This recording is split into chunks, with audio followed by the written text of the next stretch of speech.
Ice cream के beach में पहुंचने के बाद मुझे एक बड़ा सा पीस मेरे मुंह में आ गया और जब मैंने अच्छे से देखा उसको, मुझे एक नाखून दिखा उस पे और नीचे का ऐसे फिंगरप्रिंट के निशान भी दिख रहे थे मुझे। जूनच्या पहिल्या पंधरवड्यात मुंबईकरांची झोप उडवणारा एक प्रकार समोर आला।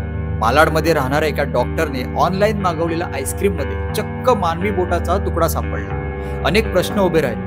हे बोट नेमकं कोणाचं, त्या आईस्क्रीमच्या कपात आलं कुठून, कोणाची हत्या तर झाली नसेल असे अनेक प्रश्न उपस्थित झाले। आईस्क्रीम बनवणारी कंपनी देखील चक्रावली। पोलीस यंत्रणा लागलीच कामाला लागली। पोलिसांनी कंपनीचे अधिकारी कर्मचाऱ्यांपासून साऱ्यांची झडती घेतली, उलट-सुलट प्रश्न विचारले आणि मग त्यांना धागा सापडला। आईस्क्रीमच्या कोनमध्ये सापडलेलं बोट कोणाचं याचा शोध लागला आणि साऱ्यांचा जीव भांड्यात पडला। आइसक्रीम में जो उंगली का पार्ट मिला था वो हमने पहले डीएनए को भेजा था और जो सस्पेक्ट लड़का था कि जिसका एक्सीडेंट हुआ था उसके भी डीएनए सैंपल्स हमने भेजे थे, तो दोनों मैच हुए। कल का रिपोर्ट हमें मिला है।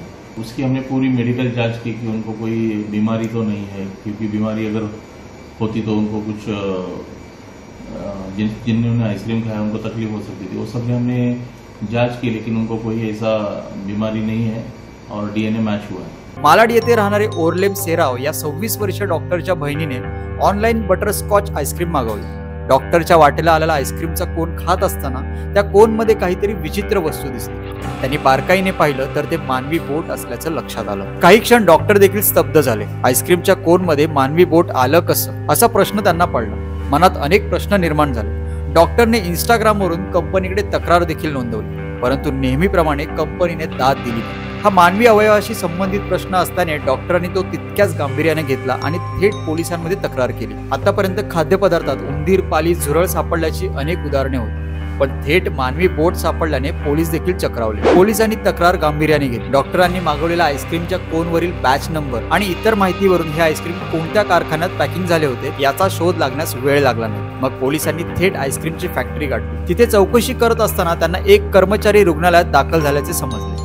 काम करत असताना तो जखमी झाला होता। आईस्क्रीमच्या कोनमध्ये मिळालेल्या बोटाची डीएनए चाचणी करण्यासाठी बोट सांताक्रूझ कलिना येथे फॉरेन्सिक लॅबोरेटरीत पाठवण्यात आले। त्याचा अहवाल आला आणि हे बोट त्या कर्मचाऱ्याचे असल्याचे स्पष्ट झाले। 11 मे रोजी कंपनीत काम करत असताना त्याचे बोट तुटून त्या आईस्क्रीमच्या कोनमध्ये पडल्याचे स्पष्ट झाले। पुण्याच्या इंदापूरमधील फॉर्च्यून कंपनीमध्ये असिस्टंट ऑपरेशन मॅनेजर असलेल्या ओमकार पोटे यांच्या उजव्या हाताचे हे मधले बोट होते।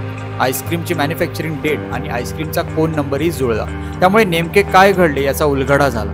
या साऱ्या प्रकाराला कंपनी दोषी असल्याचे स्पष्ट झाले। पोलिसांनी युमो आईस्क्रीम कंपनीवर हलगर्जीपणाचा गुन्हा दाखल केला। आईस्क्रीम कंपनीवर अन्न सुरक्षा प्राधिकरणाने कारवाई करत या कंपनी युनिटचे काम देखील थांबवण्याची नोटीस दिली।